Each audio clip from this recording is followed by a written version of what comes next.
Hey guys, this is the second video. Ah, my god. I'm making this video right after I made the first one. This one's probably actually going to be short. I thought the last one was going to be short, but I'm going to make this one shorter so I don't ruin my voice, because it's going to be a very weird weekend if I'm not able to speak. So, a little bit less heated about this for some actual good news. So if you're not aware, Maduro got taken down. Now, if you're watching this if you're one of the 20 people watching this video who doesn't know that Maduro got taken down, I don't know how you found me, but hi, I'm happy you found my channel. I really appreciate it. But if you don't know who Maduro is, that guy's got his brights on. What the hell? But years ago, the United States was allies with Venezuela, and Venezuela was a southern democracy, southern republic technically. Again, all our countries are republics, none of our countries are democracies. But South America has always had problems with socialist and communism. And at some point, a socialist took over the country, was elected in, and then he used the military to make sure that he grabbed eternal power so that he can become a beret-wearing dictator in South America. Now, to be fair, Maduro didn't actually wear the beret like most other South American dictators, but hey, it is what it is. This guy is still crazy. That light, I swear to God, I really hope this light changes green soon, because that is really annoying me right now. I really hate those LED lights. I used to think that the commercials for LED headlights were really cool, and I thought it would be so useful, and then I actually started to drive at night with them, and they blind the hell out of my blue ass eyes. Oh my god. Anyways, Maduro, he launched a military coup to make sure that he would seize eternal power, and then he basically cut off contact with the West to fight the fact that we're the only ones who can possibly trade with him. And he sold us all his oil. I mean, Venezuela sold America basically all its oil. And frickin' they stopped selling oil after that. The oil can't go anywhere else. It can't leave the Gulf of America. And I'm going to call it the Gulf of America for the rest of my life, because it triggers people so much, and I love it. It's just so silly. And out of all the things going on in the world, the fraud, the violence, the death, the destruction, they care about the Gulf of America more than anything. It's so funny to me, where these people's priorities are. So anyways, he shut off the oil tap, and we went, 7 years with Maduro? It might be longer at this point. It's been a while, okay? We didn't launch any invasion. We went through, Trump, Biden, Trump again. I think this happened under Obama. Oh, my God. Freaking Obama. I don't regret voting for the guy, because at least it was a really good life lesson, but dear Lord. I wish I had been a more informed voter back in the day. But anyways, we knew that his government was about to collapse. It was on the very knife edge, and we told Maduro, look, listen, we know you're going to fail. We know your government's about to collapse. You're not going to survive down here. We're going to give you this opportunity right now to do what the Syrian president did and go to Russia. You can go in exile, whatever. You have your opportunity. We're not going to wait forever. Make your choice. And he decided to stay. So we sent in the Navy SEALs. Because we're sick of this dictator in our neighborhood trying to work with China and Russia to undermine the United States. And gas prices stabilized under Trump. They went down a little bit, but then they stabilized. It's stuck at $3 where I live, which is slightly lower than it was under Biden, But we knew that there would be slight lingering economic issues, especially with Trump's embargoes and tariffs. And an Australian girl is still trying to convince me that the tariffs aren't useful. And I keep having to explain that China uses slave labor, steals our intellectual property, and abuses its people and commits genocide against Uyghur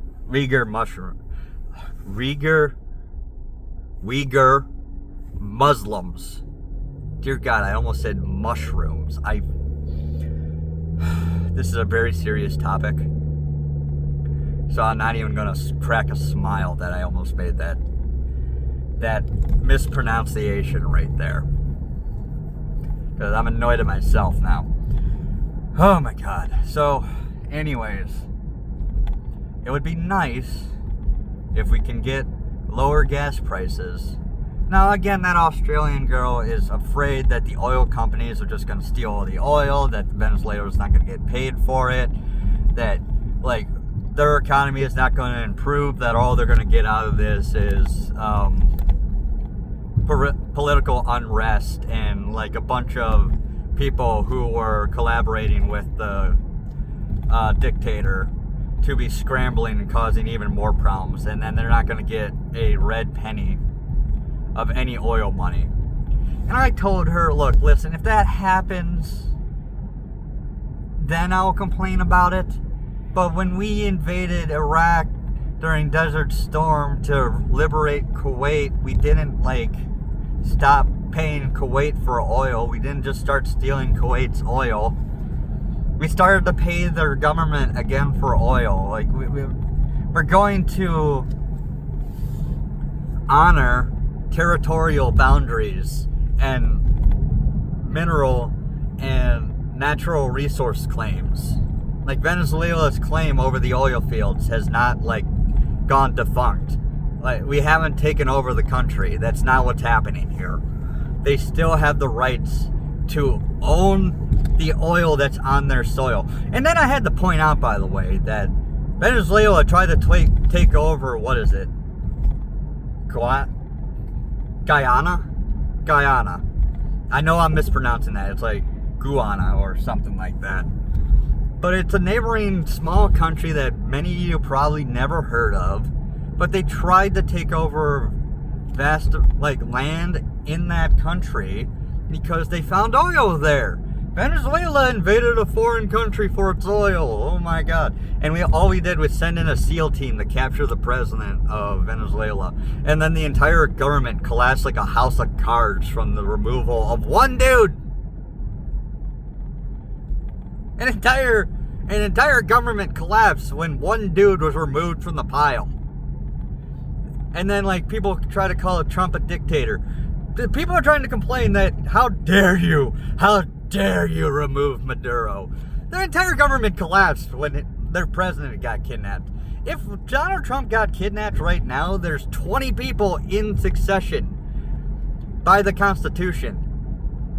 The Vice President, the Speaker of the House, the Senate, pro tempore president, and then it would be the Secretary of State, and then it goes in order of the secretaries based on the order in which their Department of Government was formed.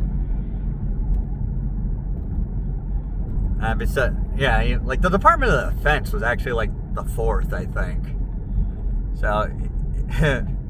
So we wouldn't have a military guy take over until the seventh person, if you ever worry about somehow a military dictatorship taking over that way, by the way. I'm not sure why you would think that, but it's just an interesting fact that I like to have put into this whole thing. Well, we told Maduro, it's hey, look, listen, you're done. Your government's over, it's collapsing, you're not going to survive here. Just save us the trouble. And he decided to not save us the trouble, so we sent in a team and took him out. And we didn't even kill him, we took him hostage. You're ours now, congratulations, you're going to an American prison. You're going to Gitmo.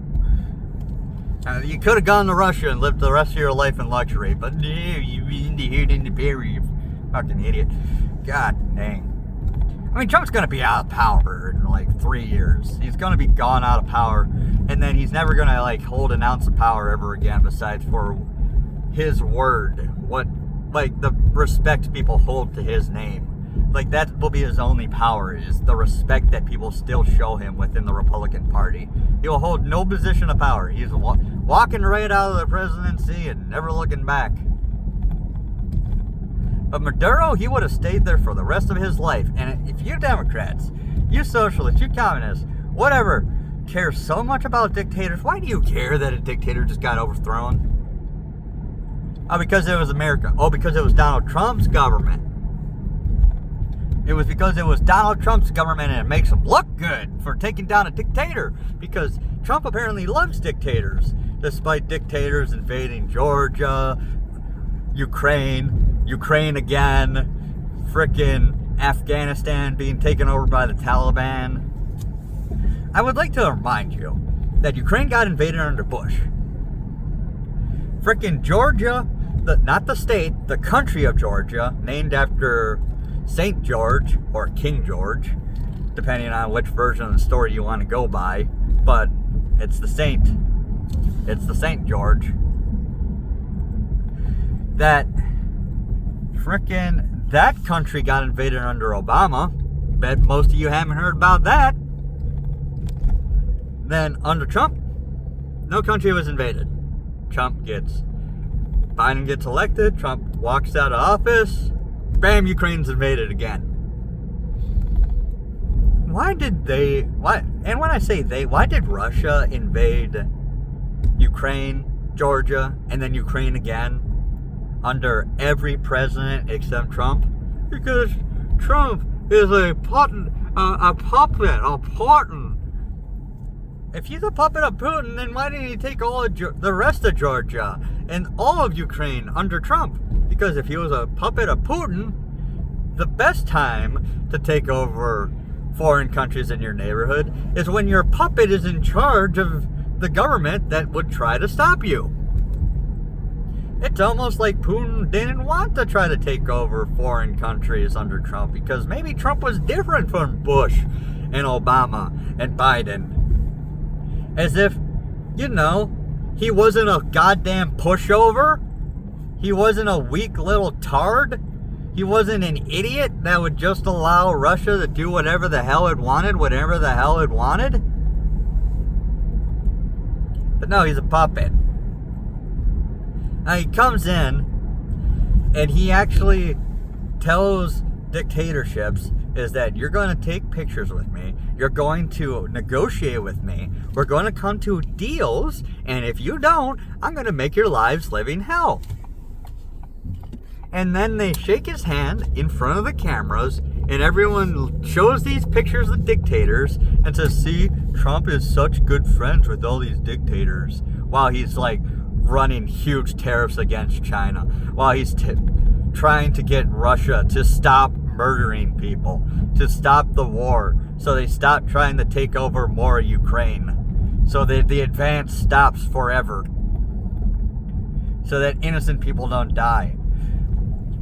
And then when he actually takes down a dictator, you say, oh, he's such a good friend of dictators. Look at all these pictures of him shaking hands with dictators. How dare the President of the United States, America's chief diplomat, fucking negotiate with foreign countries? How dare he do his job that he was elected to do?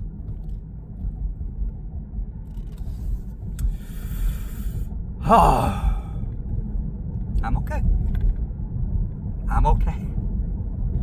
But when he finally takes down a legitimate dictator that everyone, Democrat or Republican, hated for destroying our trade agreements, for destroying parts of our economy, because we were good trading partners with Venezuela. We would pay them for oil, and in return, what did Venezuela get? They got money! Yay! They could use that to fix their roads and pay for their health care, and God, he takes down Maduro so we can start paying them for oil so that they can fix the roads and buy food. And you're mad at him. You know how many lives he saved that we can trade again? There were pictures I saw of like a business owner who owned like a grocery store, and it's a picture of him smiling, happy, jovial in front of a huge shelf of food in his supermarket. And then there was a picture of him a few years later underneath Maduro, and the shelves are completely empty, and the guy looks depressed, hopeless, and like just utterly crushed by what's going on. God only knows that guy's still alive. His business might have gone out of business forever. He didn't look young. He looked like he was probably in his like late 50s, maybe in his 60s in that second picture. He might have starved to death. That picture might have been it was posted all over social media. He might have been identified by the government and arrested because that was a horrible look for the Venezuelan government. We don't know what happened to that guy. He might be dead. They might have killed him. They might have executed him. They might have put him in a cell and blew out the back of his head.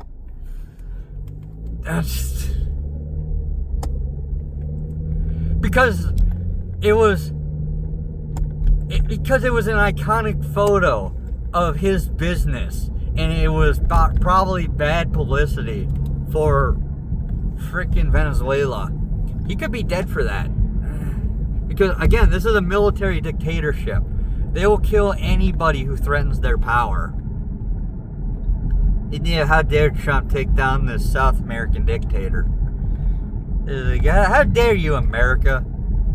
As every, nation across the world celebrates. The UN is elated, finally, that one of their countries, one of their most trusted countries, can finally come back into the fold with legitimate representatives. Like, every single government around the world, besides Russia and China, are like, oh, thank God. Thank the Lord that this dictatorship has finally been overthrown. Because obviously they want their oil too, and you might be like, that's just corporate greed. They just want oil. Again, we're paying them for the oil, which a lot of the people who work there, a lot of the people who work in the oil fields are Venezuelan citizens who need that money to support their families, and they haven't been able to do it for the last decade. It's like, again, God, what is wrong with Democrats? This is a universally good thing that Maduro is gone for everyone, both economical for everyone, including Venezuelans. And then the freedoms of Venezuelans are being restored. And there's probably going to be a lot of, there might be a few people that go missing in the coming months as, collaborators are looked very poorly on by their neighbors who were oppressed for the last, 10 years or so. Hopefully those people are arrested before they're hung from a tree. I'm just saying, I'd rather there be, them put through the court systems instead of mob justice ruling in Venezuela, but you don't know what's going to happen, man. It's just weird. Anyways, yeah, Democrats are stupid. They're dumb. They're just dumb. Or they're malicious monsters, one of the two. Would you rather be dumb or a malicious monster? I'm just going to assume you're dumb, but, the more I see from a lot of Democrats, I think a lot of them are just monsters. They're upset that a dictator got overthrown. One of the worst dictators currently in the world. I mean, they hated this guy like more than Putin in some cases. Like, a lot of Democrats hated this guy more than Putin, but because Trump took him down, it's a bad thing. Fuck off. That's it. Bye, guys.